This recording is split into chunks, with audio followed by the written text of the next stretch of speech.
Things that last, that have a special meaning. My goal was to go to the best artisans you can, the best watchmakers, the best in the world in Switzerland.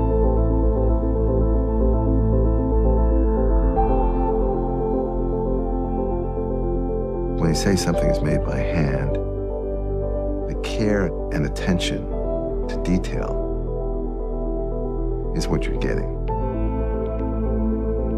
It's not a race for what's next, but a love of beauty and artistry, where things made by hand are treasured. Love certain watches and want a variation of them. At the same time, as being a designer, I always felt like, well, I would love to make this kind of watch, or I'd like to make that kind of watch.